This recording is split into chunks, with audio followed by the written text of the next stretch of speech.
The magic and mythology of the cuckoo.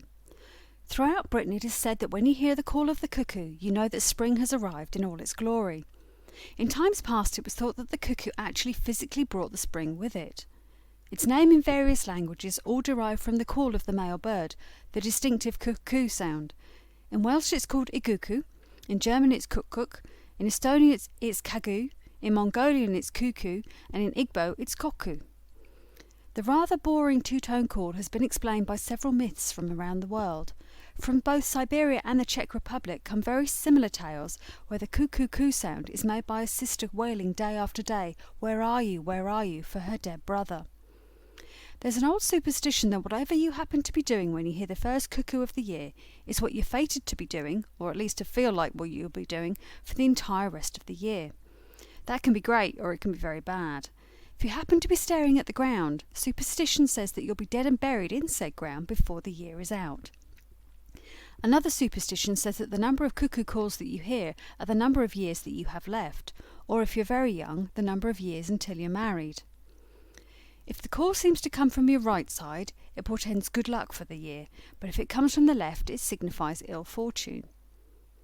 Many people will still reach into their pockets or purses when they hear the first cuckoo call of the year and will turn over any coins they have, as there's an old belief that by doing so you'll have plenty of the money turning over with you, in other words coming to you and being spent by you in the next year.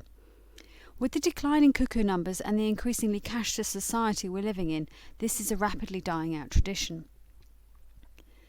The cuckoo is a summer visitor to Britain. It arrives from Africa in early April before leaving again in August. There's even a rhyme about it. In April the cuckoo comes, in May she'll stay, in June she changes her tune, in July she prepares to fly, come August go she must, and if the cuckoo stays till September, it's as much as the oldest man can remember. Bizarrely, in ancient Greece they didn't think the birds went away.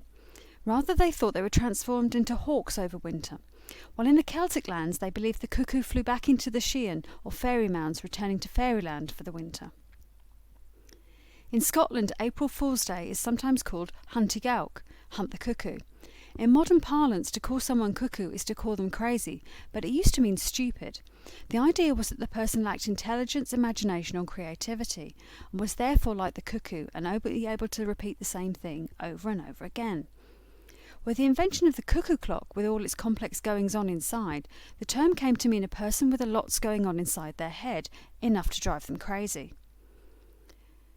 In Yorkshire, there was weather law that said if a cuckoo called repeatedly, it's warning you that it's going to rain.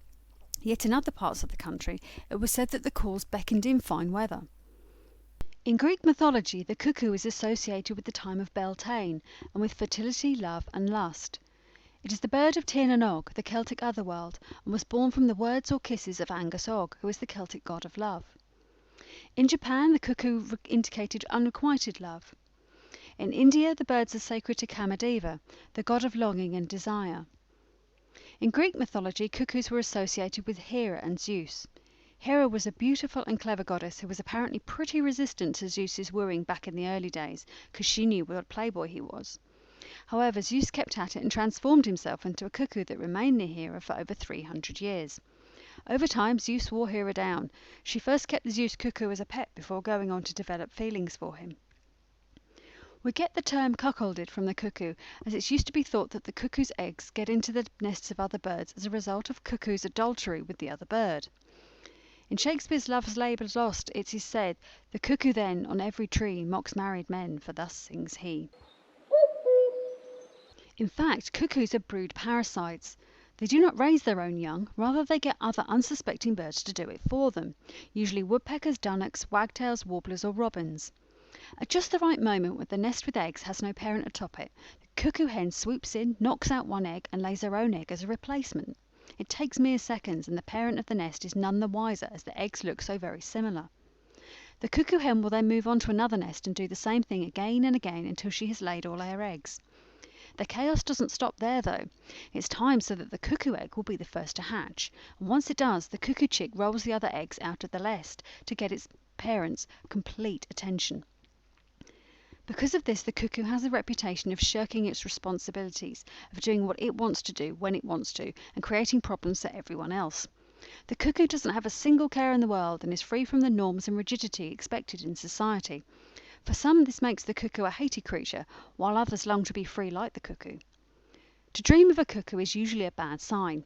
They signify loneliness, even if you're already in a relationship or with friends. To dream of their call is to portend ill health, disagreements, or even death. If you're expecting news, dreaming of a cuckoo indicates it will be bad news. For example, you didn't get that job you just interviewed for, or your test results really aren't going to be as good as you'd been hoping for. Just as we often pause when we hear the first cuckoo calling in spring, the cuckoo reminds us to stop and take stock of where we are and what we're doing. The cuckoo teaches us to live in the moment, to be aware of the here and now, and of what's going on with us and within us, mentally, physically, and spiritually. It encourages us to let go of our rigidities and responsibilities, to do something that we want to do for once, rather than things we feel we ought to be doing. The cuckoo teaches us more than anything to just move on and get on with things. It never lets itself get bogged down or tied down, for it's always moving on. What will you learn from the cuckoo? Thanks for watching. See you in the next video.